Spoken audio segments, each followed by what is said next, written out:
get your. You are live. Welcome back to the Vermont House Appropriations Committee. It is Wednesday, February 9th, 2023. It's a little bit after 2:30. We have with us the esteemed presence of the Dale Department of Aging and Independent Living to come in and walk through their budget. They have a lot to share, and we'll hear from them. We did introductions before. We did. So we're good unless you need a refresher. Nope. All right. So why don't you, for the record, and we'll get right in it. Okay, great. Well, thank you so much, Madam Chair, and members of the committee. For the record, my name is Monica White, and I'm the Commissioner of the Department of Disabilities, Aging, and Independent Living, also known as DAIL, and I am joined by...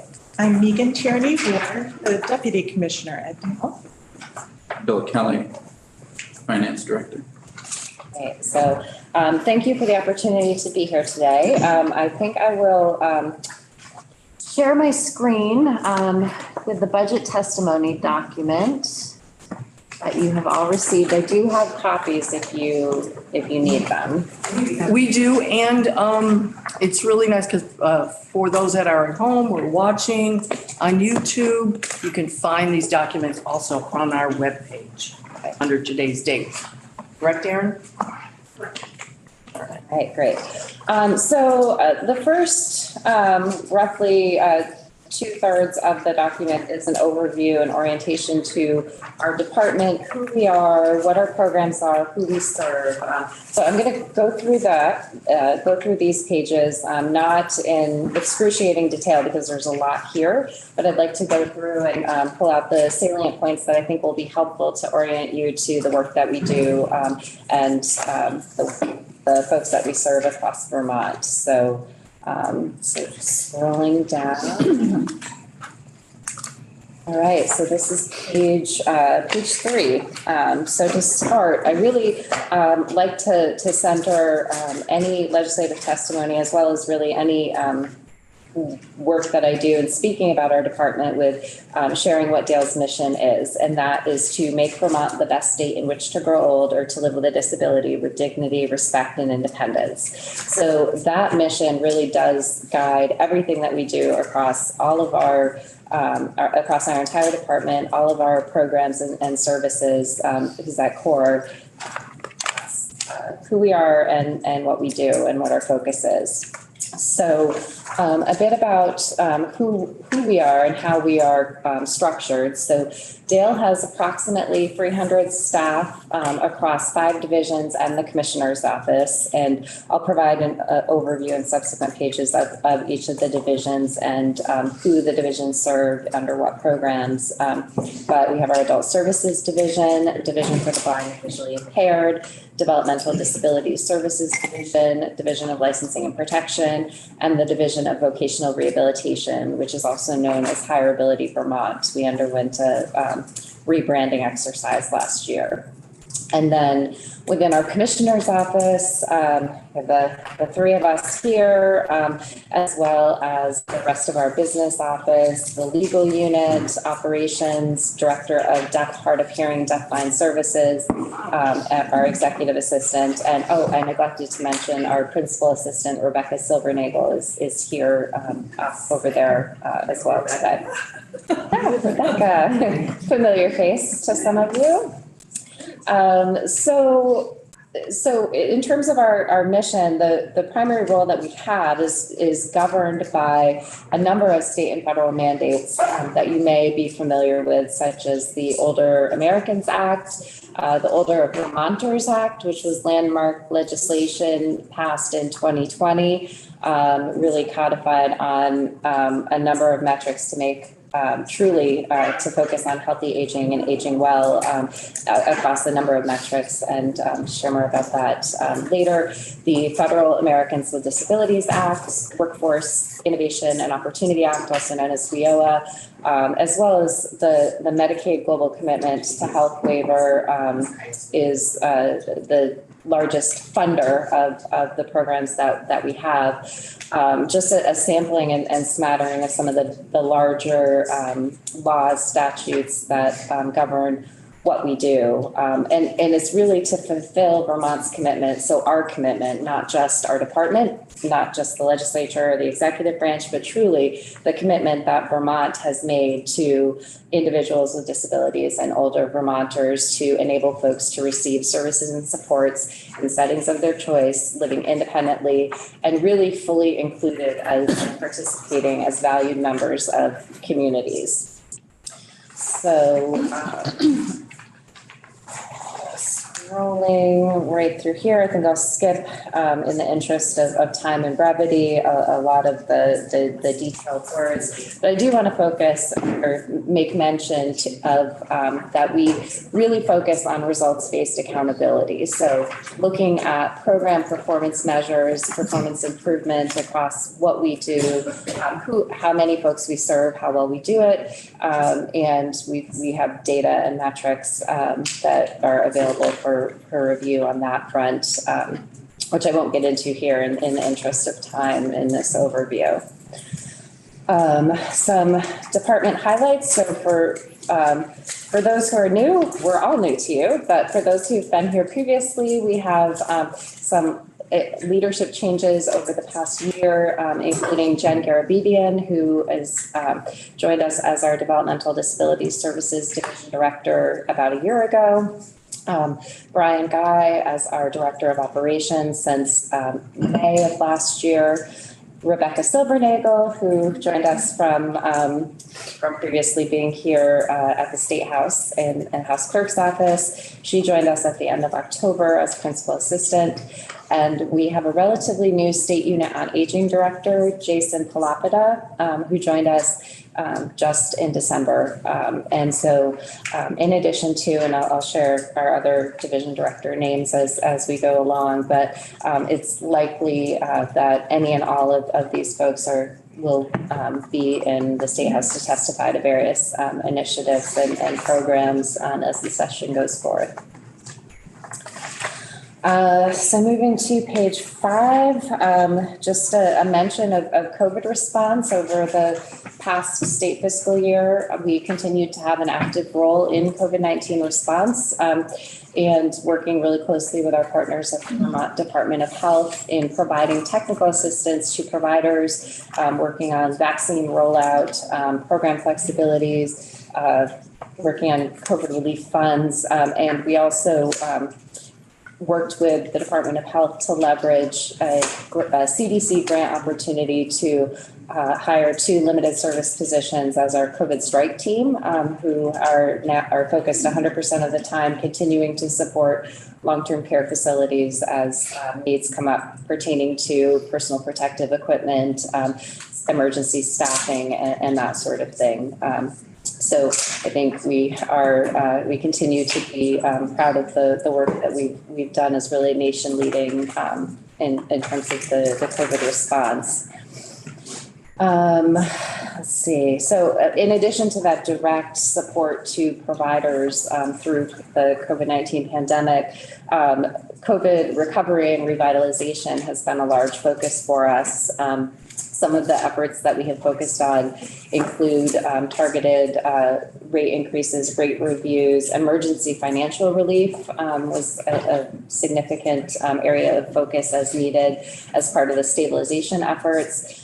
Workforce recruitment and retention as part of the larger work of the Agency of Human Services, as well as targeted efforts specifically for Dale's provider workforce for our programs, and crisis capacity and hospital flow has been a big focus for us also as we look to the recovery and revitalization efforts throughout the state. I do want to just mention, I mentioned that we have a director of deaf, hard of hearing, and deafblind services. Laura Siegel has been with us in this role for about 2 years now. And she is a single point of entry for information and resources as it pertains to Vermonters who are deaf, hard of hearing, and deafblind. There's data here about how many referrals she came in and assisted with, and she's been extraordinarily dynamic dynamic so this position had previously existed many, many moons ago. We hadn't had it for a significant chunk of time. And when we got it back and filled it, it really did fill a gap for this particular population. And Laura has been dynamite in a number of areas, including assisting legislative operations with accessibility, which is as we had moved into this hybrid world, making sure that we are having information easily accessible to all Vermonters on a number of fronts. So just a mention to that. Page 6. So I mentioned this briefly before, but the Vermont Action Plan for Aging Well is a large body of work that is an outcropping of the Older Vermonters Act of 2020, which outlines core principles to guide Vermont's efforts to assure that all Vermonters age well. And so over the past fiscal year, Dale and the Department of Health have worked very closely to convene an advisory committee for the Vermont Action Plan for Aging Well, and working to develop that plan through input through really folks from across state government and beyond, multiple sectors and older Vermonters themselves. So we held listening sessions across the state and virtually for older Vermonters to provide what does their perspective of what does aging well mean to you. And that work and information is ongoing, and working to get that work. It's really, really great stuff. And there's a link here to the page. I'm sorry. There was a question. I'm so sorry. I'm sorry. Before we get too far ahead, because I'm very interested in this area, in part because I looked at the performance indicators and they actually don't have a lot to do with housing except the home share piece, which is declining. And I'm hearing a lot about the need for additional support for people who want to be living independently but can't do so without supportive services. So when I hear about aging, I'm just curious what populations. I know the state's been working on people with developmental disabilities, but there are many people who have disabilities but aren't developmentally disabled. And I'm just wondering, what the breadth of populations are that you're looking at, and is there a plan for actual housing, supportive housing for some of these groups? If you could just elaborate a little bit. Sure. So the Vermont Action Plan for Aging Well does not include a direct component for building supportive housing or that sort of thing. And it's focused on older Vermonters specifically. Including with disabilities, but right. I mean, I know I've heard from it feels like there's an unmet need out there, and I'm trying to figure out where in state government that need resides, I guess is what I'm trying to say. I'm hearing from a lot of constituents who are aging themselves and have aging children who are not children, they're adults, and they literally don't know where those people will go because there are not enough spaces for them when they pass that can take care of their children. And I'm just wondering if that's on your radar, and if it's not on your radar, whose department does that sit in? Because no one seems to own it. Okay. So I guess in terms of, I just want to get clarity on your question for who you're hearing from and talking. You're saying older Vermonters with disabilities who are older Vermonters who are caring for adult children with disabilities, right, and trying to figure out who will care for those people when they are gone. And what they're finding is they're literally, they've called the Vermont Center for Independent Living, they've called everybody. There's literally no capacity to support their children when they're gone. And what's been hard is I literally can't find who in state government feels like that's their work. So I'm just trying to figure out who's planning now for the reality of people who need supportive living but don't have any kind of developmental disability or cognitive impairment. So for the record, this is Megan Tierney Ward, Deputy Commissioner at Dale.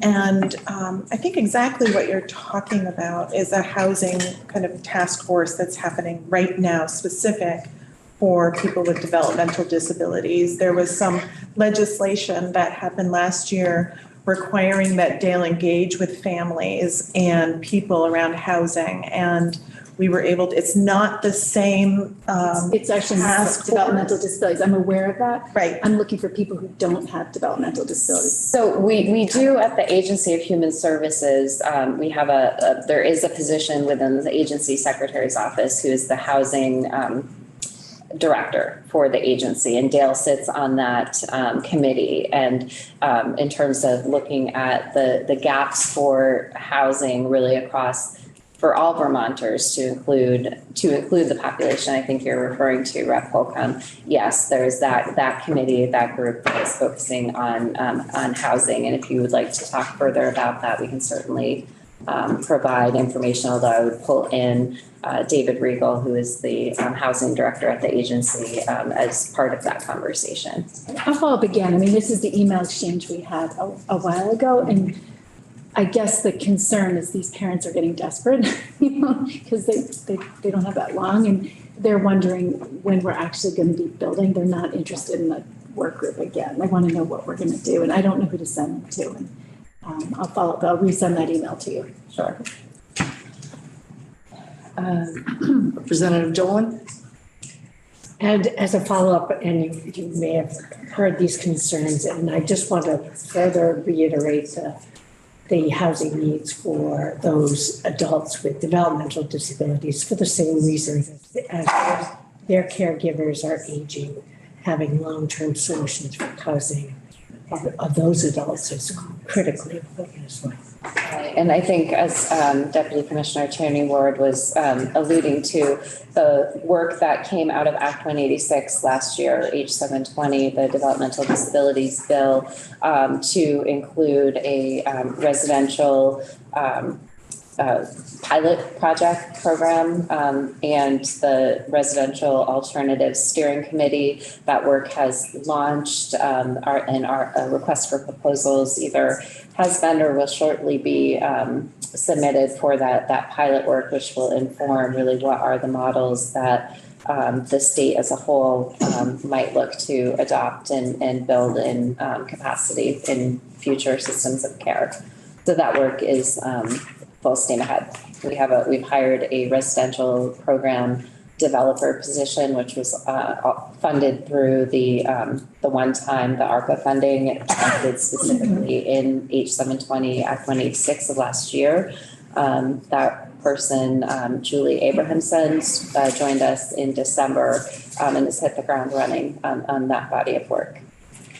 Commissioner, if I just might add for a tiny bit more clarity as well, the Vermont Action Plan for Aging Well is still in process, and it's a series of work with this advisory committee, which will wrap up with recommendations that on many different topics. And this is directly related to, but also different from our state plan on aging, which is a current plan federally required by the Older Americans Act. That has required components of it, but this particular plan is an action plan, and we're not even at that point where we have the recommendations yet. But once this process is done, there will be recommendation for how we create this future thinking kind of action plan. Will you also then be evaluating your performance indicators? Because it seems like this particular need is not addressed in your performance indicators. Good feedback. In terms of actual, the supportive housing, I think the developmental disabilities is fantastic. There are also adults who do not have intellectual disabilities who are eager to live independently but need supportive housing. And there's no indicator on this that would address the capacity or supply of housing for people who need support. Thank you. Good feedback. Thank you. Are you done, Representative Dolan? May I ask one more follow-up question? And Representative Page. Thank you. And I know you have quite a number of pages to get through, so I just wanted to flag on page 5, at least in what I have as page 5, where you talk about categories of focus. I greatly appreciate your look at Medicaid rate increases, rate reviews, workforce recruitment and retention.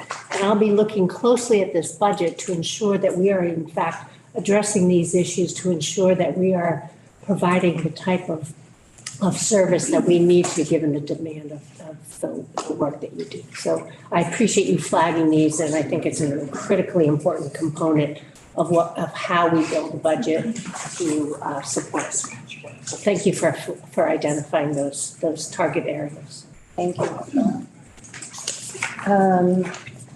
So let's see, back to page 6, I just want to do a brief mention of diversity, equity, and inclusion, and also accessibility. So we have done really a mindful and intentful, a mindful focus to assure that we are both as diverse, equitable, and inclusive and accessible as we can as an employer for the 300-ish staff within Team Dale, as well as that we are diverse, equitable, inclusive, and accessible for people that we serve. So really a mindful focus on this body of work. We started that is starting a committee in October of 2020, but we've really worked to move that ball down the field quite a bit, right, in recognition that it is, hugely important for any and all number of reasons. One other area of focus, and you will see this in our budget request, is for our Office of Public Guardian, who provides public guardianship services for Vermonters who do not have a family, who are unable to be their own guardian, and they don't have a family member or a friend willing and able to step in. We have seen really a very large growth in caseload for OPG, and a decline in the number of guardians that we have, which is unsafe and unsustainable. So the national standard for clients per guardian, we are significantly over that threshold, and so as a result, we are looking to add 3 guardians into our staff, and that is the one area where we are requesting additional resources for Dale staff. I've got a question, Representative Mahaly. Why is that? Why do you think the number of cases and referrals has increased so over the last 20 years? Is it increased awareness and use by the judiciary, or is it something happening to our underlying population? That's a good question, Rep. Mahaly. I think it's a combination of a number of factors. So the demographics, the demographics of our state, and yes, I think sometimes the petitions for guardianship can happen without necessarily a full-fledged search for a suitable private guardian as one of the reasons. And then in terms of the reason for the decrease in our staffing levels, a number of reasons. I think one of them is the number of years ago, there was a early retirement incentive. We lost a couple of positions with that. Back in, 2009? No, that's not the right year. The year that we had rescissions, we lost a position there. And so we've had the staffing going down with caseload going up, and so beginning to right size that. But which demographic changes are causing? I mean, this is a long-term trend. Mm-hmm. Is something happening to our population? I mean, sure, we're aging, but that wouldn't do it. What's causing this? Yeah, what I would like to do is follow up with our OPG staff director directly to dig into that. And we can get you a written response for specifically what the underlying trends are on the caseload growth. Yeah, I mean, frankly, my concern is, I'm just wondering if we're seeing a deterioration in family coherence over a 20-year For period. aging, this is for elderly, right? Yeah. Well, for elders and for those between over 18 who might have a entire developmental population, disability. yeah. So, Okay, so it's not just older folks who do not have the capacity to their own guardian, but also younger. yeah, okay, thanks. I would appreciate that. Sure, we'll get you more information on that. Representative Dolan, then Representative Holcomb. Thank you. Does the 3 additional guardians get us to that national standard? It does not get us to that standard, it gets us closer. And I have the number somewhere in my binder, but I think we'll add that to the follow-up list because it's here somewhere, but I don't want to take the time to flip through it. Thank you. Sure. Because obviously we're concerned about being far from that standard and wanting to achieve that for obvious reasons. Vermont has experienced some horrific cases of neglect. And I think being able to achieve that national standard should be a goal of ours. Representative Holcomb. I want to follow up on that question because that's another one. And I know that when I was still in state government, I know that you were already under the same rescissions and same staffing pressures as many others. I've also noticed that other agencies have had significant upticks in staff numbers or received new positions. And I would expect because we are dealing with an aging population that you might see an increase in services. And is there a plan to look at whether you're staffed adequately for the actual demand and case utilization that you're experiencing? So let me just rephrase your question to make sure that I understand correctly. The staffing threshold, so let me actually think about how to phrase this.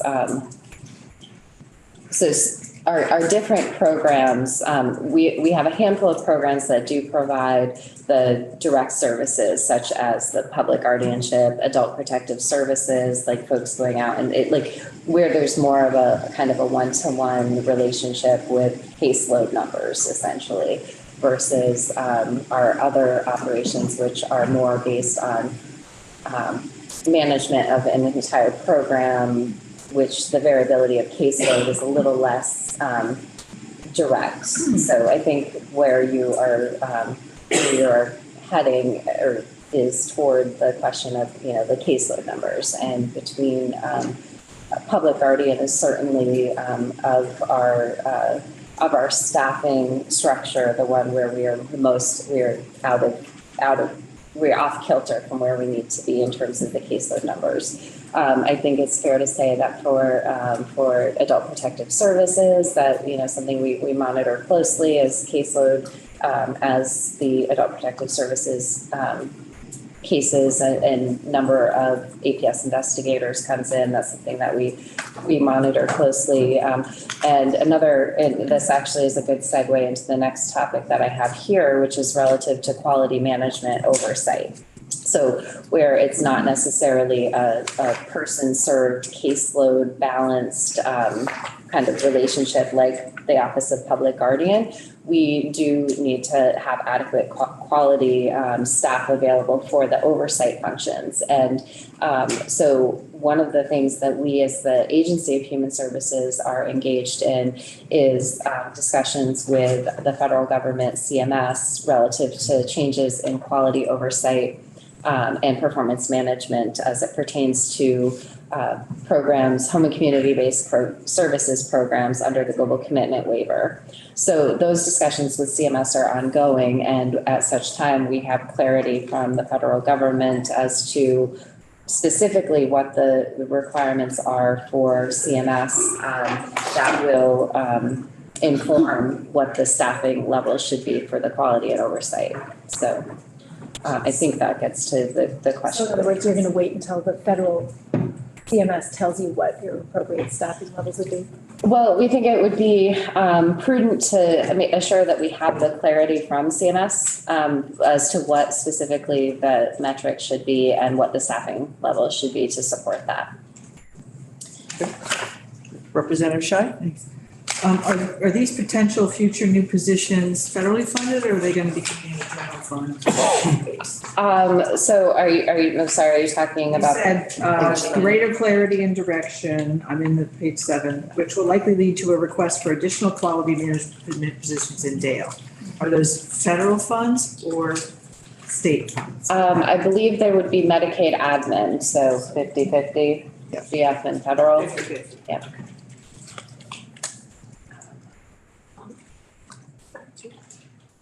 Go ahead. Thank you for raising the issue of oversight, because I thought that there's a expectation by a certain date, I think 2025, that we need to be compliant with federal standards pertaining to oversight. Is that correct? So they're actually slightly different. There's two different. Slightly different issues, Rules. Rachel. And so the issue I believe you're referring to for 2025 is related to conflict of interest in case management, which will require the state of Vermont to come into compliance with federal conflict-free case management requirements, which is that a person receiving services cannot, or providers who are providing services cannot provide case management and services for the same person. And so the state, that is the Agency of Human Services through the Department of Vermont Health Access, are leading those efforts for all home and community-based services programs to include those within DALE, so developmental services, choices for care and the brain injury program, as well as services through the community rehabilitation and treatment, and one other from the mental health, which escapes me at the moment. So that is a compliance, that is will be a significant shift in operations for the entirety of Vermont's home and community-based services programs. The quality initiatives, the quality assurance and oversight is related, but different, and it's related to the global commitment of health renewal that the recent renewal, which occurred last year in negotiations with CMS about what those quality assurances will be and what the oversight requirements are. And so that's will be coming, I think, sooner than the conflict of interest requirements. And will that be part of this budget to anticipate some of the? This is not part of this budget. Okay. What's the timeframe and when you should hear from? That is a great question, and I would have to circle back with AHS on the timing of that. So we'll add that to our follow-up list. Well, obviously, for obvious reasons, we want to support you in that effort for compliance. And knowing how we can best do that in this budget. Thank you. So can I ask a question around that? I left off, in sometime about a year or so ago on the request for an ombudsman through, like they have for choices for care within the developmental disabilities place. Has there been any discussion or movement around that thought, and especially around I don't know if it has to do with the conflict management, but it's part of that bigger. Yes, and so that as that is a great question, Madam Chair. As part of the state system of care plan update for developmental disability services, which just went into effect, a revised version as of January 1st this year.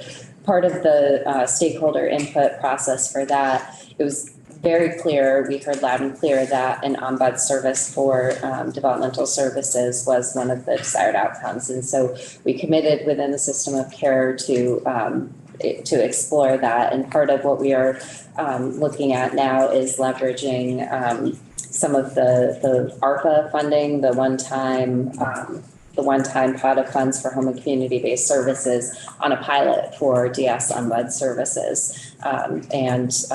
That is taking shape. It's not finalized yet, but that's where we're at with that. That's good to hear. Thank you. Sorry to be jumping all around, but it just. All right. Thank you. So just an update on two budget neutral, I'm pleased to say, statutory revisions priorities that we have put forth this year. One of them is a targeted focus on modernizing Vermont's half-century-old APS statute, and that's Adult Protective Services Statute. And that is Rebecca, 171, thank you. H171.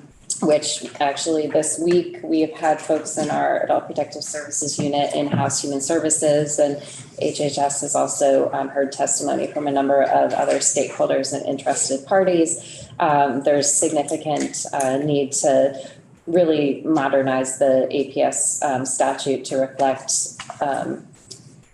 to better reflect how to provide protective services for vulnerable adults. I think it's important to note that 50 years ago, most services for vulnerable Vermonters were institutionally based. Back at Brandon Training School, Vermont State Hospital, and there are a number of really person-centered, focused initiatives or areas that need to be addressed and updated. So we are delighted that the legislature has also seen that as a priority and are looking forward to continuing to work on H171. Thank you for the reminder on the bill number. And another bill that has not yet been introduced is changes for much of this is housekeeping, but accurately reflecting the status of Vermont's deaf, hard of hearing, and deafblind services and use of statewide American Sign Language interpreter contract. It's fairly straightforward, but we're looking forward to getting that moving forward also. So I think in the interest of time, I'll really try to fly through our division updates at a really high level, and there's information here, there are links here, happy to follow up, certainly as requested, but It's a terrific report. It's very in-depth, thank you. I'm glad that you find it helpful, and we're really glad to answer questions at any time. But so our ASD, Adult Services Division, our love of acronyms, ASD, is responsible for managing long-term services and supports for older Vermonters and adults with physical disabilities. So Medicaid, for Older Americans Act, Older Vermonters Act, the funding sources, which is what you will be dialed into, Medicaid, Global Commitment, federal funds through the Federal Older Americans Act, and some state general funds for the programs throughout the Adult Services Division. I want to ask, Sure. because when we inquire a lot about what's going on, is because we care a great deal, as I know you do in your department, or the population that you serve is very vulnerable and important. When I'm looking at, we're here at the Adult Day Center, we just put a little bit more money in there to get to June. And I understand there's a rate study coming out soon. Is that out yet? It's due next Wednesday. So it'll be a report that we'll look forward to, and I won't, not in each one of these categories, but in all of these categories, that I can't speak for everybody, but our concern is to make sure that you have enough funding to be able to sustain the system out in the state of Vermont and that system of care. And we know how tough that is. The DAs, the SSAs, all the partners that you work with, that we want to make sure that we're doing our due diligence to make sure that you have the resources that you need to be able to carry on your mission. Representative Harrison. So speaking of Adult Day, I've been invited to a meeting in the Rutland area. Rutland was one of the ones that we've lost. I think we lost maybe 5 statewide over the last couple of years. Is that? It's 3. 3. Is there any funding in your budget to help get any of those back going again? So yes, there's a small amount. I looked, was it $50,000 in our budget for? Yeah. Okay. $50,000 in the state fiscal year 23 big bill set aside for help in reopening anew. And I'm aware that there is an entity who is interested in opening One of the assistant. in Rutland County. Happens to be in my district. But that's not what he's thinking of. No. You good, sir? Yes. Representative Dolan? I did find on your website, there were 5 adult day centers that were closed. Yeah, we heard there was 5. I can speak to that. The VNA or VBM Home Health in the Chittenden County area previously had, I think it was three centers in the Chittenden area. And when folks reopened, they've reopened fully in one and have not fully reopened their other 2 sites. But at this point, it's not being characterized as a permanent closure necessarily. So they're not amongst the original 3 that permanently closed. See, but we could take it offline, but it was Erie, Westover, Rutland, Newberry, and Colchester were the 5 listed on your website. Okay, well, we'll look at the website to make sure it's how it reads, because there's 3 that permanently closed and 2 that didn't reopen fully from one agency. All right.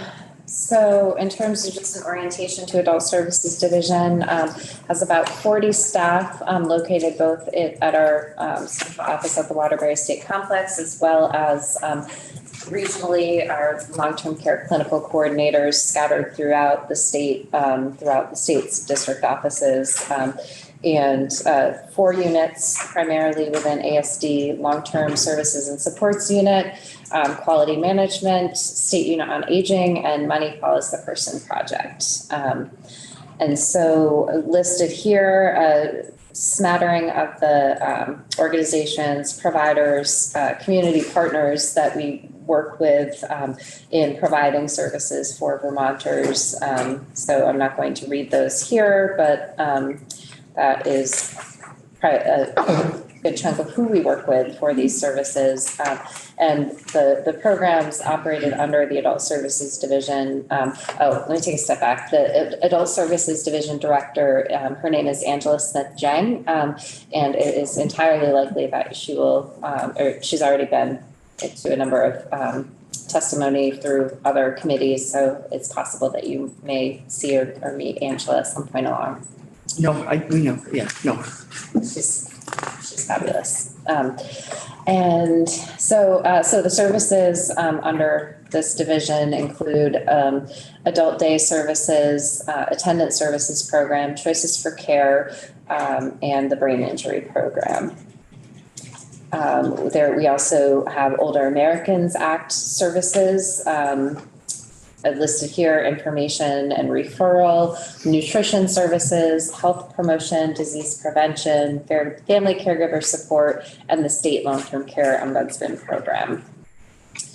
There are a number of other initiatives that are here. Again, in the interest of time, I'm going to just really scroll through because we could get bogged down in recognizing we haven't even gotten to the numbers yet. So I want to just maybe speed myself up a little bit if that is okay with you.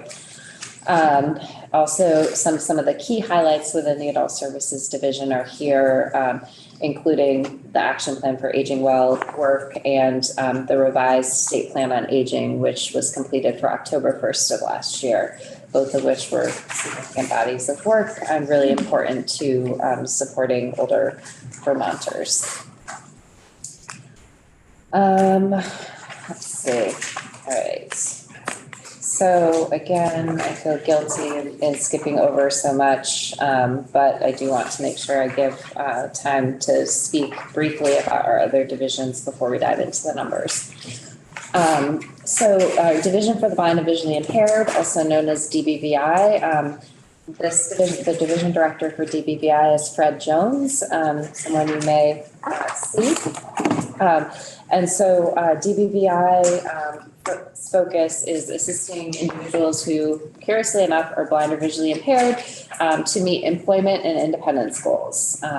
Working with a holistic rehabilitation approach to help folks meet their goals, build new skills, and improve circumstances. And it's our smallest division, but small but mighty.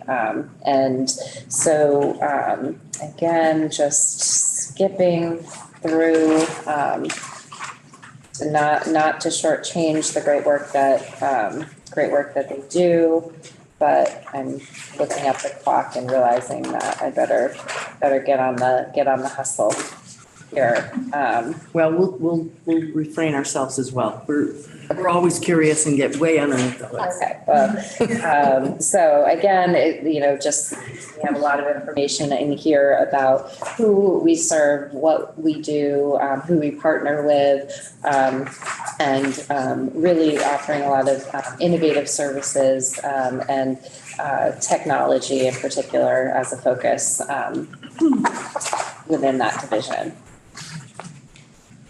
All right. Fast, I can scroll to page 18. All right, here we are. So this is Developmental Disability Services Division, also known as DVSD. Division Director Jen Garabedian, again, someone who you may well meet in various testimony or inquiry related to developmental disabilities. So the focus for DVSD is supporting people to live, work, and participate as citizens. People with a developmental or intellectual disability to live, work, and participate as citizens in their communities, pursuing their own choices, goals, aspirations, and preferences. Services individualized, addressing goals, capacity, needs, and values of each person. And Got a question, Representative Shaw? Shaw? Shaw. That was last year. Sean.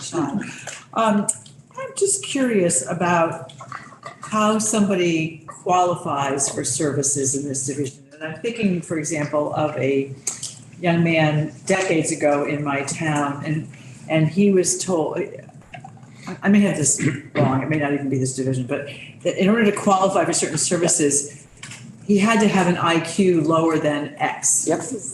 And Right? identified before he was 18. Well, and I think that the number was 70, and his IQ was 71, and he could no more live on his own without support. So I'm just curious, how does somebody qualify to use these services? So, great question. There is a clinical eligibility threshold for an IQ, and it was 70. There was I believe it was Vermont Supreme Court ruling several years ago that included a standard error Deviation of 5. deviation. So it is now high. I think I know what it is, but I'm having a brain block. So it's like 70 plus or minus or something like that. I'm happy to add that to the follow-up list so I don't blurt out the incorrect number and have my staff watching do that. Oh, you messed up, Mom. I understand. Yeah, we'll happy to add that to the list. So that's one part of it. That would be intellectual disability. I'm not sure if I'm using the right word, but then what about other developmental or physical disabilities? How does one become eligible for these services? Yeah, so I think because there are a number of detailed pieces to that I would prefer to just do a more concise summary in writing rather than state something slightly. But you have some sort of We do. way of determining that. Yes. Okay. Yes. Okay. Yeah, I'd be interested to know. Yeah. And so just flip through and make sure that I pull out when I want to, again, doing the look at the clock thing. So we have a number of, this same information in terms of who we are, who our partners are, who we contract with. And for developmental disability services, we contract with the private developmental disability services agencies to include designated agencies and specialized service agencies, as well as working with an intermediary service organization who assists individuals and families who might choose to self-manage their services versus having an agency do that management of services as well. And folks have the option to hire staff directly themselves, so not necessarily working with agency staff. So that is one of the areas of focus within this division. I see on page 21, there's the ombudsman's program that was partnering with Vermont Legal Aid. I think that gets to where I was wondering where that process was. Oops. Yep, so that's, that I mentioned that before, so that is as part of the work that this summary here, I could have just said this, let's read this. And also about that, there's the overview of the residential and housing options and alternatives, one of the key areas of focus for this division as that work moves forward. Question. Yep, go ahead, Representative. Going back to that Vermont Legal Aid program. Now that's a pilot. Is that in your budget or? So we are looking to leverage some of that, the one-time ARPA funding, the home and community-based services funding. So it's not through our Not budget. in your base, right? Right. So it won't show up later on in your. No. Yeah. Representative Squirrel? Yeah, back to the designated agencies and the specialized agencies. I have heard that in FY '24, it's been level funded. Could you speak on that? So that is correct. Within Dale's appropriation, we level funded, so it would include the 8% that was in the base from this current state fiscal year, but we are not proposing an increase. Okay, so you're balancing out the 8% that we gave in FY '23 then, essentially. That 8% from last year rolled through, yes.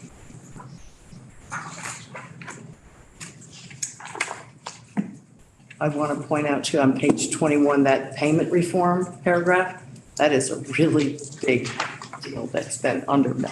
Only because I had this budget a long time ago and actually served with Representative Wood and I spent, I think, a summer because there were 5 work groups. There was a lot of work that was in process. And to stay engaged, we spent probably 3 days a week in Waterbury paying attention to all of the aspects of this, and then COVID hit and kind of took a back seat to change. And yes, and so thank you, Madam Chair, for speaking to payment reform. And actually, our Deputy Director of Payment Reform, Jessica Bernard, is in House Human Services tomorrow morning to provide an update on that project and where that is going. And I do want to point out that I missed this on this paragraph on page 21. Where it says DDSD will seek approval from the legislature. Like, no, that's actually what just got changed in H1, which is now with the governor for signature. It's to seek input. So that was I missed that in the final version of this testimony. But we do, we do and we will be bringing payment reform changes proposal to the legislature for input early 2024. For what that looks like. But yes, that work has been, you're correct, it was largely paused during the pandemic, but it's coming back on track. Representative Dolan? And I think your next paragraph talking about housing options, an area that of particular concern, some constituents who are very interested in the outcome of the planning grants. What's your time frame for when you anticipate getting information about options, the outcome of the planning grants, and then next steps in terms of additional housing. Let me add that to the follow-up so I can get you a concise summary of that in terms of what the timeline is for the RFP, precise, when is the RFP issued, when are the grants to be granted, and then the evaluative period, because I can't remember those specific dates off the top of my head, and we'll just get you a concise summary of that timeline. Sure. And may I ask another question? When you talked about that 8% increase, when was the last time prior to last year that rates were adjusted? Good question. Do you remember, Bill? The previous year, there was an increase as well. Remember what the magnitude of that was? Um, In other words, are we still kind of in level funding when we have increased costs and staffing, workforce challenges? Just it's a concern I have, but any kind of insight into why it was level funded, given the challenges you face would be helpful too. I don't know if you're going to take the history of the funding. I'm not sure what the pending question is here, other than a broad look. And when we get into the numbers, I think you'll see the pressures that we did address. Right, and I think, so, framing the budget development as the agency level, the Agency of Human Services took the one agency approach, and I think Secretary Samuelson probably mentioned that in her testimony, and certainly recognizing that there are very real and valid budget pressures really across the board, but looking to strategically focus on investing in areas where of most of greatest need of stabilization at the agency level. And when we get into the numbers of where that landed for Dale's proposed budget, we'll see that. Thank you. Sure. Okay, Representative Holcomb? I'll make this really quick. I'm sorry to harp on this issue, but I wonder if our solutions are constrained by the way we're structured sometimes. This is an excellent program and really truly grateful for your work on the residential and housing options here. Do we need a division for people for disabilities that's not the developmental disability services? What I'm trying to say is we've constrained this so it only addresses one population. Is that a function of how you're structured, or is it a function of not having identified a need? I think, this was structured based on how the legislature's choice of last year to focus specifically on developmental disabilities and focus a pilot on the need, which I would absolutely agree with, to look at different options as it pertains to individuals with developmental disabilities and residential options. So that's this body of work, and I think it's fair to say that to your point about what I think is siloism or exclusion, I think it's fair to say that the work that will be done here can inform other programs. So it's specifically tailored to and focused on the needs of Vermonters with developmental disabilities. But what we learn from these pilot programs is something that we could use as a state to inform other potential solutions. Is it safe to say that this population is also, they are Medicaid eligible? This is why it's really focused around that eligibility. Those others are Medicaid eligible too. Medicaid, We yeah. just have very different needs. Yeah. Yes, and so, I mean, I think, and I would welcome an offline conversation with you, Rep. Holcomb, because I think, we do have, there are options under Choices for Care for those who are clinically and financially eligible for Medicaid under Choices for Care. But if there's a gap between the folks who aren't Medicaid eligible and, folks who might have financial resources or might not be clinically eligible for Medicaid, I'd like to better understand, what you're saying. So I would welcome a conversation offline on that front. I would welcome to the opportunity to feel like where's there a gap happening where this, where services are here based on this constraint that, we're trying to get to sometimes where people fall through the gap. And where do they fit in? Definitely worth conversation, so thank you. All right, so what get to next? All right, rapid scroll here into page 24. An overview of our Division of Licensing and Protection, also known as DLP. That division is led by Joe Nussbaum, Division Director, and he has and will be here. He's actually here today, somewhere up on the third floor, I think, on page 171.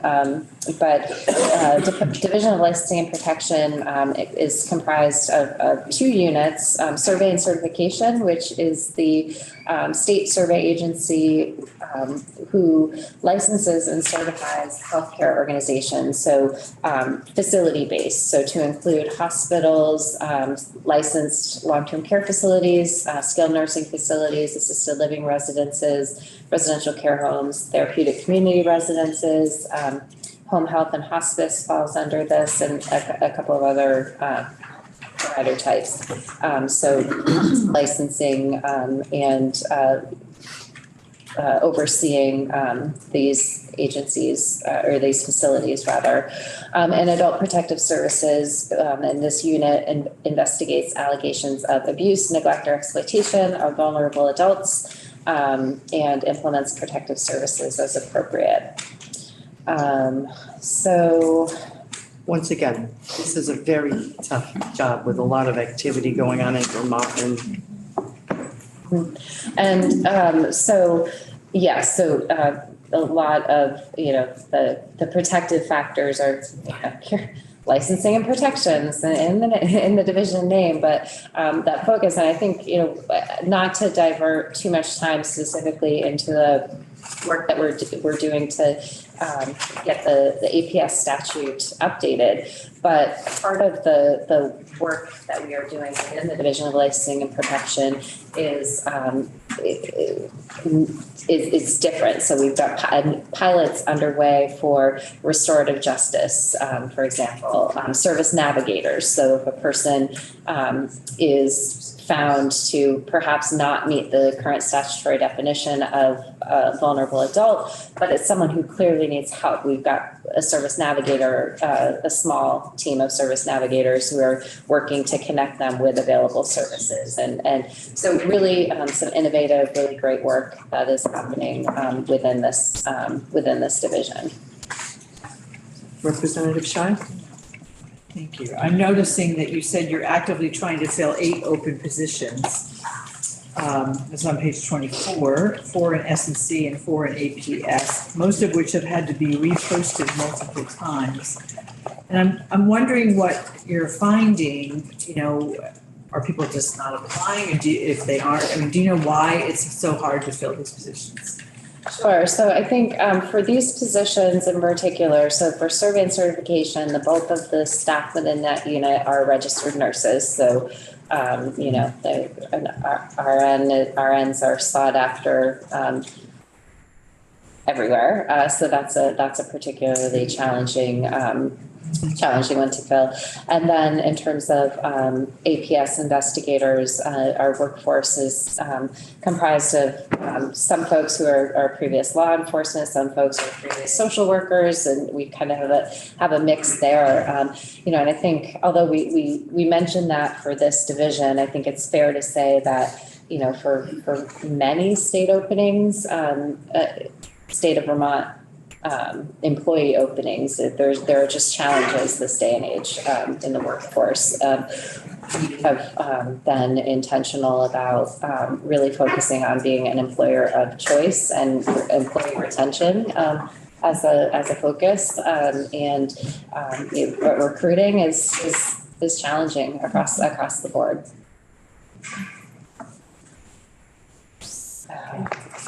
Sure.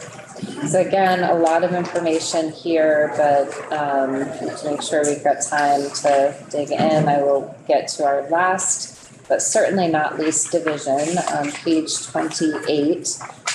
Division of Vocational Rehabilitation. So that's how we are known in statute, but we underwent, as I mentioned before, a rebranding exercise and initiative last year, and we are now known as Higher Ability Vermont.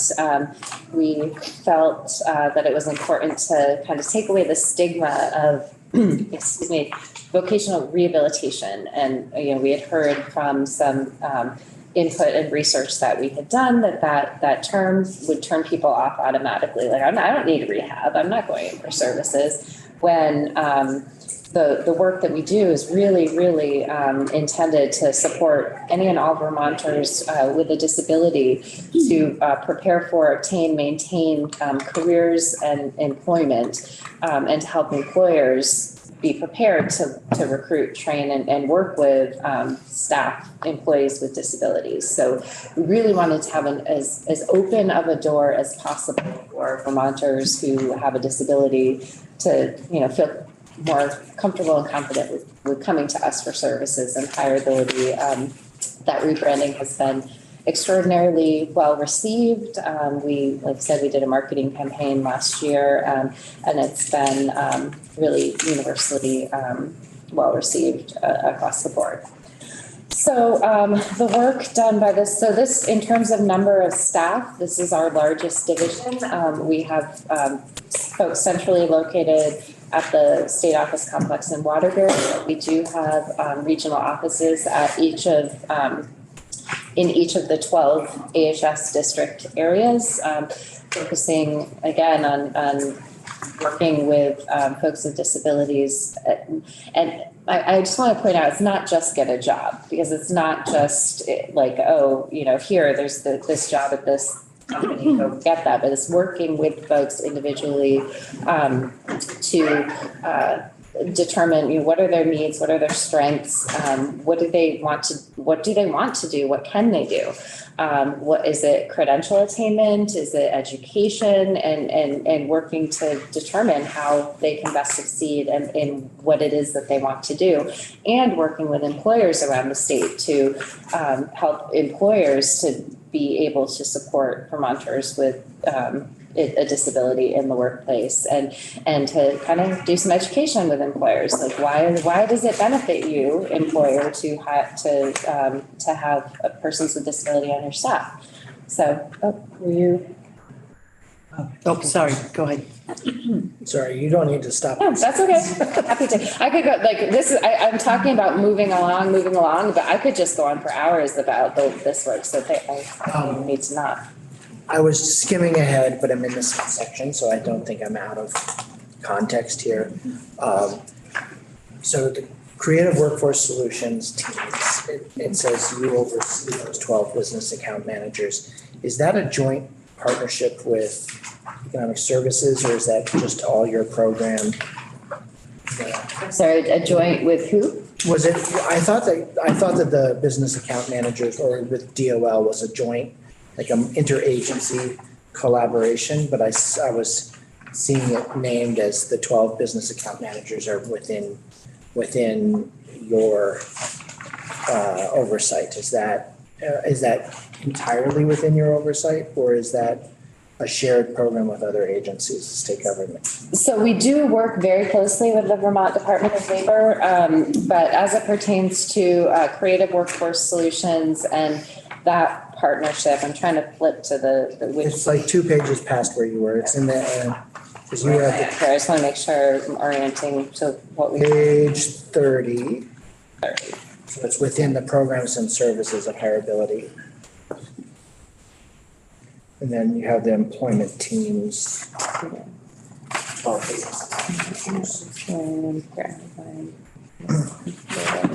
Labor and business account managers. So I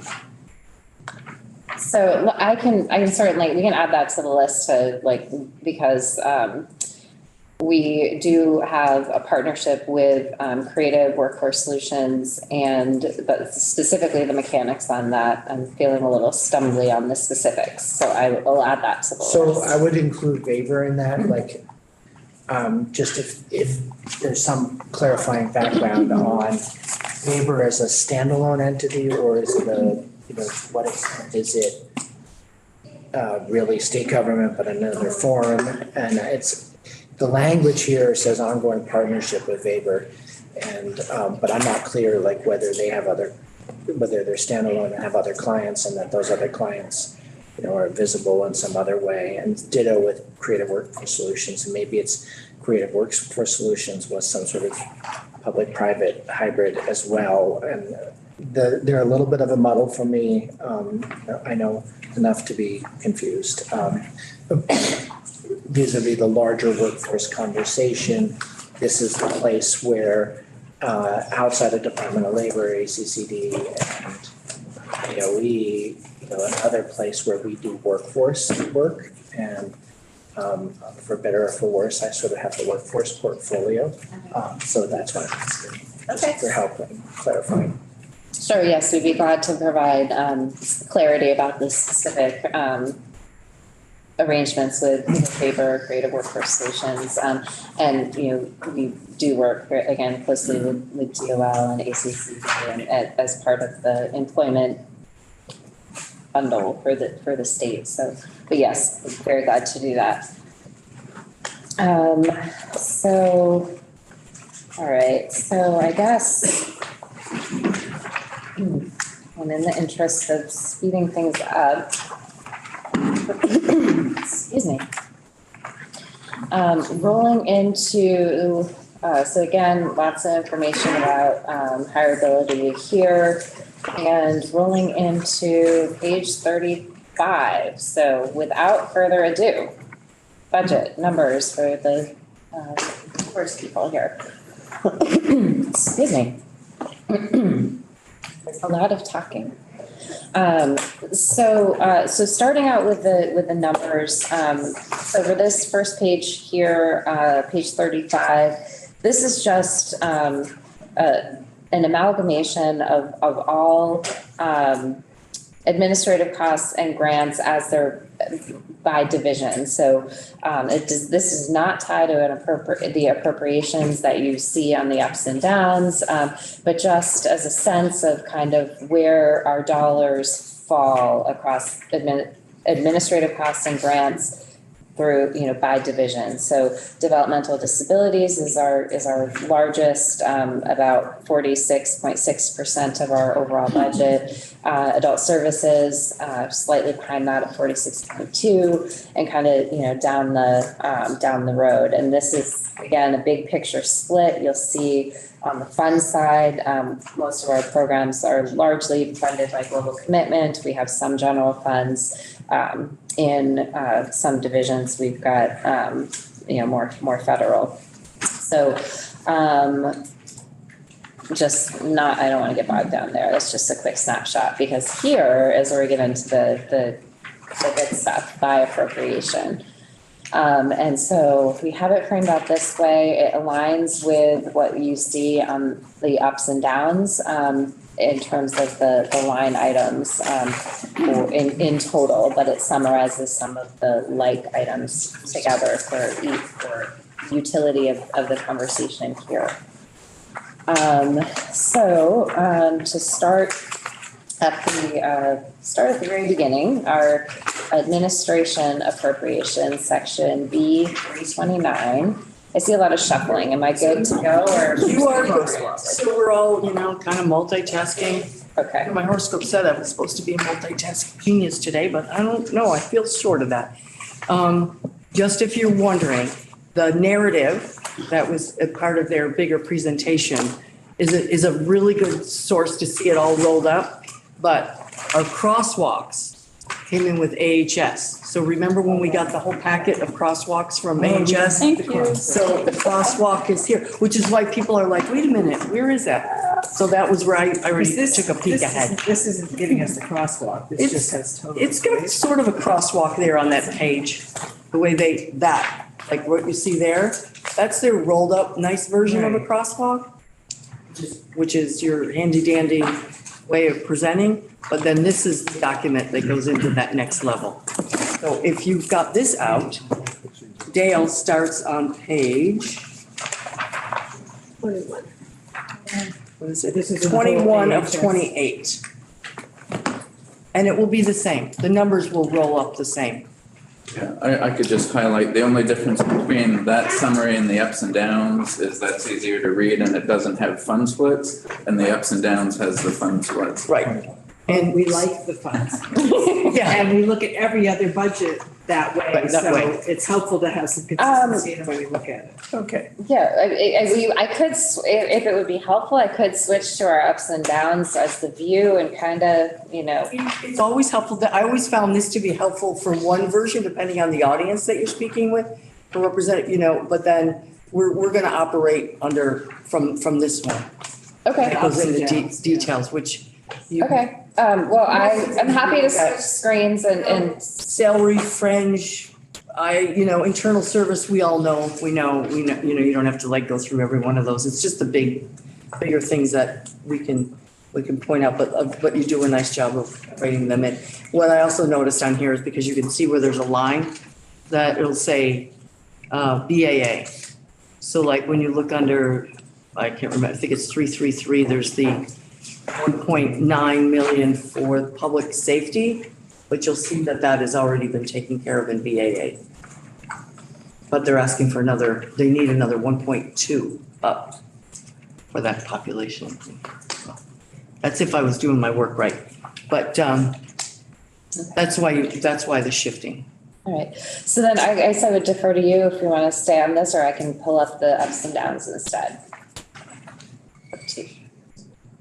I like the ups and downs. Okay. Okay. All right, I'm happy to do that. So let me stop share and then try. No.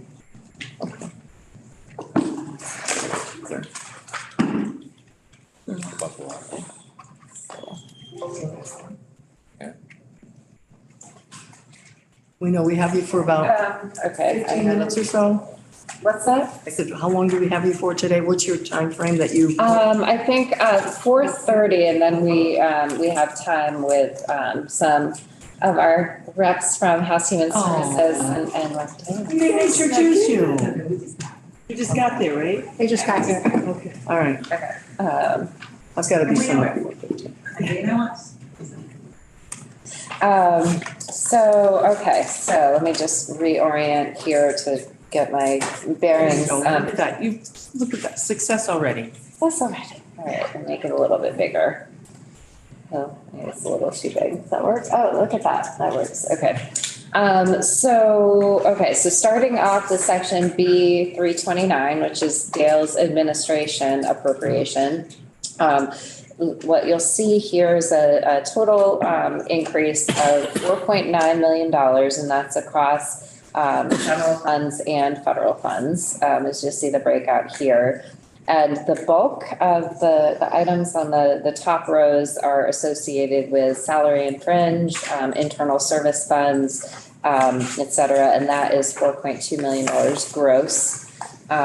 There's also a line item that you'll see of $318,000, which is, that relates to the three additional public guardians. Excellent. And that is general fund.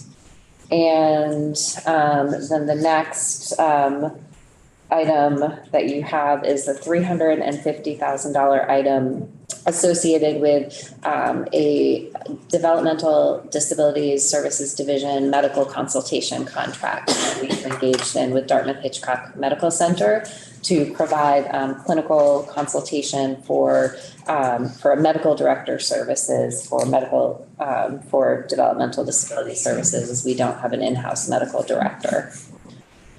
And then the remainder of the items in this appropriation are part of the Service fund. $4.2 million gross up for salary, fringe, ISF, et cetera. So I will keep on trucking. Is there a question? Okay. I'm in B 329. Yep. So what is the special fund for the $1,390,000? I know it doesn't go up or down, but it's, what was that for, and what's the special fund? Bill, 394. you to speak to that? We also sent, other than our testimony, the Vantage budget package. Yeah. I would refer you to that document on the special fund page for that section of the budget. I don't have it with me in front of me. There's no change in it. It's the only place I see it, so that's why I wondered. There's special funds throughout the budget, and there's a, Is this what you're talking about?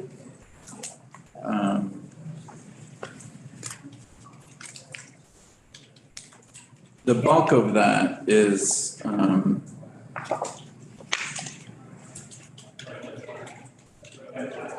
I could get that back to you. Yeah, that's fine. It's better than shooting off the. Yeah. Okay, 3:30, the grants, collective bargaining, we've seen that. And a small adjustment on the federal funds, housekeeping, really to accurately reflect projections on the federal fund side. Okay. And then our changes, again, a small federal funds adjustment for our blind and visually impaired appropriation B 331. Oak rehab stuff. Same thing, federal fund adjustment here within voc rehab / higher ability. Oh, I'm sorry. If I could for a minute, go back to the special fund question. Yep. So on page 40 of our testimony document, we have the admin division divided out by division. And there's a detail for each. Yes. The special funds and the federal funds are listed on page 40. There it is. Yeah. And so the bulk of it's VRFs related to EAP, employee assistance. So it's still called voc rehab all over the place in here because you have to, but in the world out where you're dealing with clients, you're calling it higher ability Vermont. Correct. So we're gonna hear both. Yes. Oh, okay. My bad, I've been saying it wrong.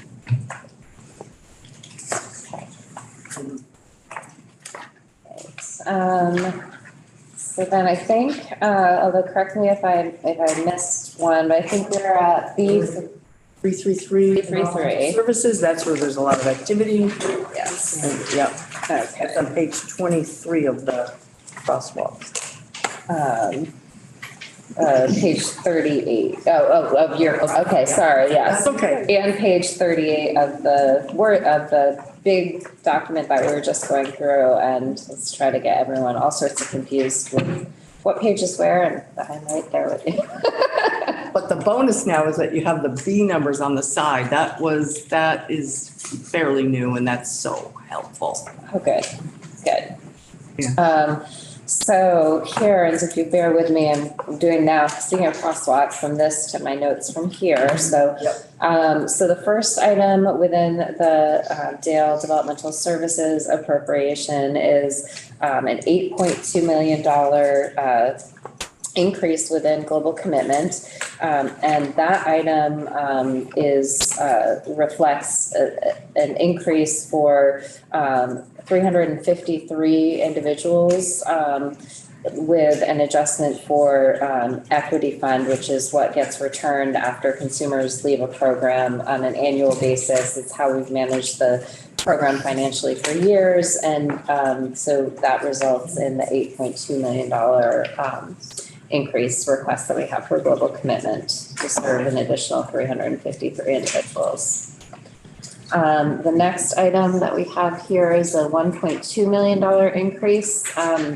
And this is all to serve an additional 15 people at $80,000 is the trend that we have in here for $1.2 million. And so this is the Public Safety Act 248 caseload, which represents individuals who have come into the custody of the Dale Commissioner under Act 248, deemed incompetent to stand trial for a violent crime due to their intellectual disability, or someone who is deemed generally a potential risk to public safety and hasn't gone through the court process, and we want to keep it that way, but they need more supports to assure that they and the public are safe.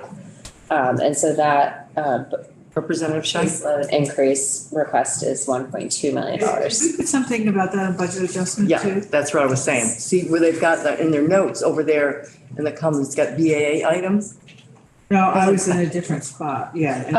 So no, for case, The so. DPS Act 248 caseload, those 15 individuals was not in the budget adjustment? So, the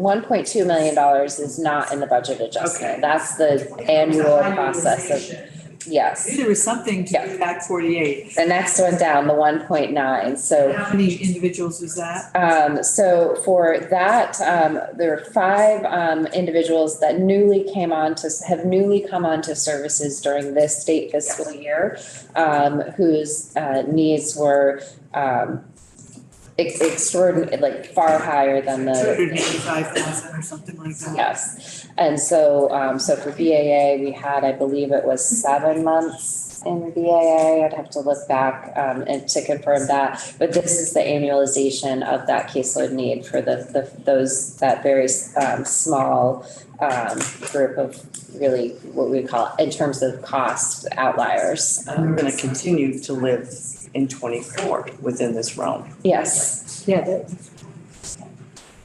And so, all right, moving to the next line. So that is the collective bargaining agreement amount as it pertains to developmental services. The $955,000 increase. So this is additional crisis capacity, and this was a BAA item, or is a BAA item, and reflects bringing the annual cost of bringing 2 additional crisis beds online through Upper Valley Services. yes. Yes, please. Maybe if just to clarify that number, I'm looking at the BAA and we had, I think for that, those additional 5 was at 1.425 million. And I think that was to carry us through the fiscal year. I thought it was through the fiscal year. So that was based on 5 individuals. I think the Department of Public Safety provided the math of 5 times 285,000 to get to that number. So my question is that enough for the full fiscal year then? Is that what you are budgeting for? We have 1.9 is for a full fiscal year. We had 1.4 for budget adjustment for this fiscal year. It just seems, So the answer is yes, the amount in BA is enough for fiscal year 23.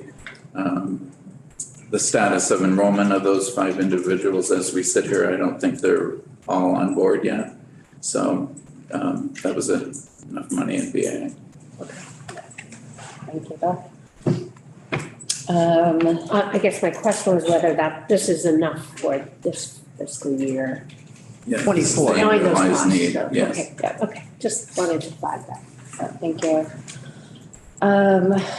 Okay, and then we have a $2 million down, which reflects an annual process whereby we do a budget to actuals realignment, where the budget is based on annual needs. So regardless of when a person comes into services, so if a person came into services in April the equity committee approved services in April, they would only have 3 months of expenditures in this fiscal year. And so every year in our budget exercise, there's a true up to budget versus actuals. It's not an impact to clients, not an impact to providers, just a regular part of the exercise. The next item is $118,000 down. It shows as a down in the Dale budget. It's actually net neutral across the agency. You'll see an up in the Department of Vermont Health Access budget as it relates to the overall agency strategic plan for dental services. So net neutral there. We also have a federal funds adjustment of 71,000 here and an increase associated with unemployment insurance for independent direct support professionals who are paid through ARIS. Question on carry forward. Sure. Did you have carry forward that you were retaining? I would think that within this budget, and I could be wrong, that given the workforce issues, that there was, unfortunately, services that weren't able to be rendered or other things that didn't happen, whether vacancy savings, but not, I would think, which is a terrible thing to do sometimes, that there might have been some carry forward left here. There's no carry forward in the development. You do your 3-year roll. Correct, and It took me like 2 years to learn it. the caseload was fully utilized. Okay. That's a good thing. And then rolling into our brain injury appropriation, section B 334. We have a slight increase, a utilization increase, which reflects an additional 2 individuals coming into services, as well as a small adjustment related to the collective bargaining agreement.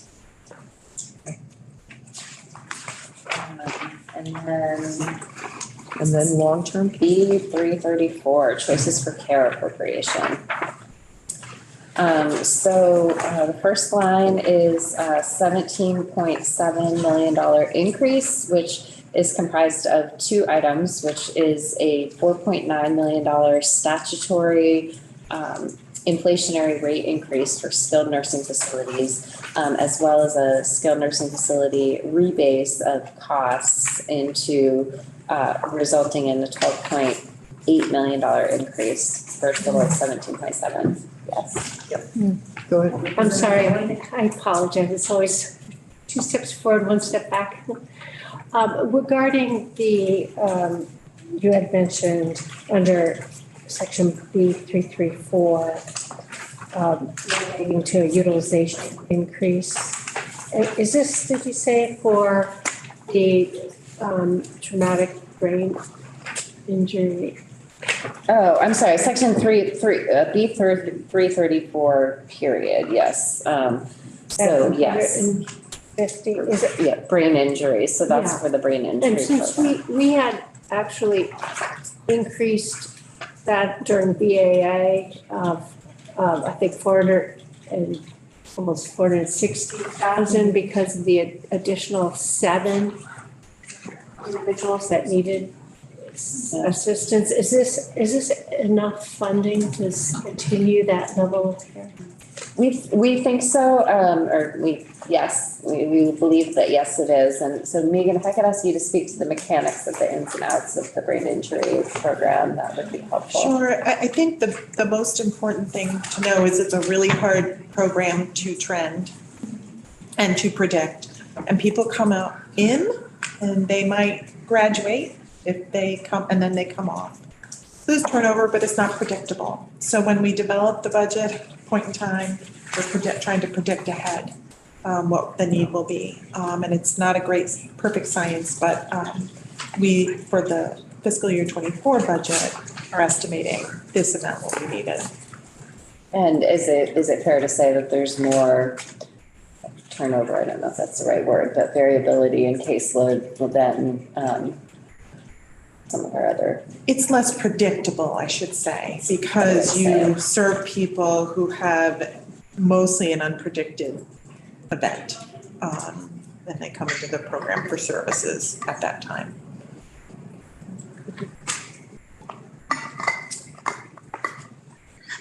Representative Holly. I'm moving forward to where you were, B 334. The statutory nurse home language. It's such a big number. You want to explain a little more, assuming I know nothing. Okay, sure. So skilled nursing facility rates are set and managed through the Division of Rate Setting, which is housed within the Department of Vermont Health Access. And they're very specific and prescriptive. It's a very specific and prescriptive process for Medicaid rate setting for skilled nursing facilities. And in terms of the rebase, so, and I don't have the year in front of me, what we moved to, but essentially looking, what, I'm sorry, is it on here? Oh, I have it on here. Oh, thank you, it's right here. So moving to setting the rates for skilled nursing facility based on state fiscal year 2021 costs, which were inordinately included travelers, costs for traveling nurses, traveling professionals. And so reflecting that was and continues to be a very real pressure for this sector, rebasing from to a year where that reality was reflected resulted in a $12.8 million increase associated with setting rates based on costs from 2021. So a lot of that is driven by travelers. Much of it is, yes. Okay, that's what I wanted to know. Thanks. Sure, you're welcome. Once again. Okay. And then the next item in this appropriation is a $718,000 decrease, and that's for the budgeting exercise point in time utilization and projection for half of a 1%. Did I say it right? But anyway, 0.5% decrease of what we have been seeing in terms of bed day utilization in skilled nursing facilities. So that resulting in a $718,000 decrease. No, it's nursing home. Right, that's nursing home, not New Hampshire. Every time I see NA. New Hampshire. Makes two of us. Okay, good, see you.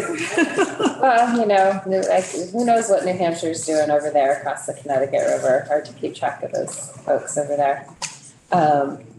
And then the next item is related to the collective bargaining agreement increase, and so that was 1.5 million up, and then the next item is a $2 million down, which reflects a utilization adjustment for the moderate needs group program. Again, point in time, what we were seeing for utilization and building that into the budget for 24. Yes.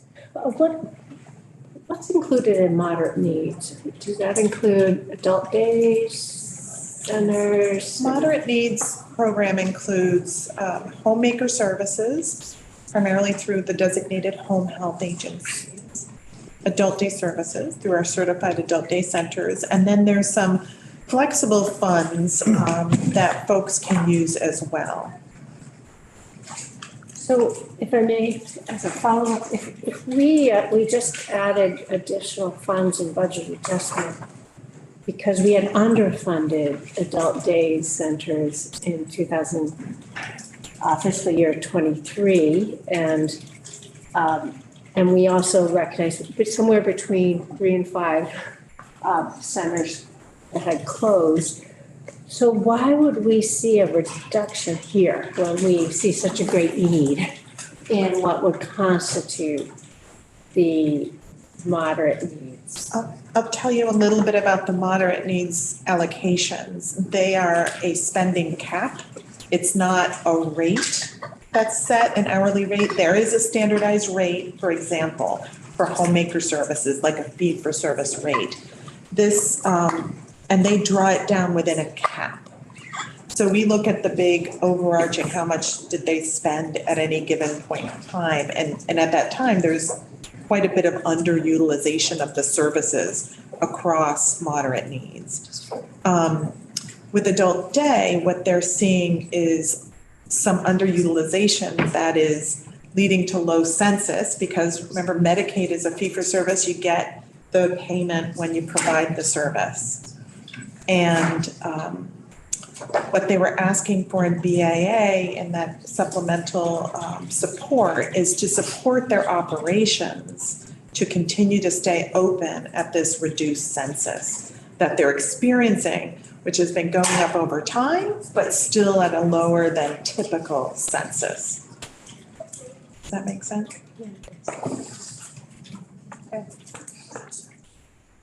And the next item is a $3 million rate increase for home health agencies as gross global commitment. And the last item is a $366,000, again, adjustment to federal funds. And that's the end of the story, or at least it's the beginning of the story here, but. So when you say adjustment to federal funds, what does that mean? So based on utilization that we're earning more federal funds, and that particular increase is related to money falls to person. And that program has gone through over the last 5 years from being talked about to being eliminated to being refunded and refunded at higher amounts. So we're actually utilizing that program at a higher rate, and we need the spending authority in the federal fund to match that. So you're getting more federal funds to help support a program that has higher utilization. Okay, thank you. This budget is Representative Dolan's, and so we'll filter questions through her. And we have our counterparts and liaison from Human Services is also here. Did you have any question? A couple minutes, okay. Thank you for your time. And having us, and we will work to get the follow-ups that we've identified, get those compiled and get those to you as soon as we're able to do Send them to Erin and she'll make sure we get them. Perfect, great. Thank you, and thank you for I meeting. apologize that we're kind of working on scheduling because we have this massive hole created in our day tomorrow, and I'm trying desperately to find out if we could get somebody so we don't lose that opportunity here. But not successful just yet. So what we're doing right now, committee, is that the discrimination training that was scheduled for tomorrow at 3:00, that was mandatory for us to be on the floor, is this Friday. Okay, our Friday was beautifully full. Now we're working, although we're 11 o'clock, so now we just put a message out to ABS, we're scheduled for Friday at 10. They can come in tomorrow at 3. And then it might give us a little more time on the floor for discrimination training. But at all of our budgets, so your chair and others, I want to make sure that we pace out what we've got left, what we're going to bump up against without this timing. It's really bad crunch timing when big bills are going to hit us, filing on our budget, and a whole lot of things are going to hit all at one time.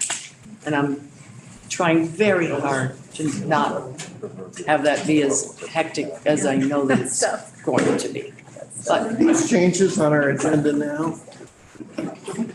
no, we're in progress. No, I'm just giving you so looking at our agenda right now, you'll see that tomorrow at 3:00, scheduled, that is, just got word, which was making me somewhat cranky. So we might try to schedule someone at. Yes. That's what we're trying And to that was do. what, like, you hear us like over here and trying to text somebody, so we're trying to fill that in. We don't want to be here late night after because we have A bazillion a crunch things at to the do other in end March and 10th. we don't have. So on Friday, Friday. Friday afternoon stays the same. Friday afternoon state.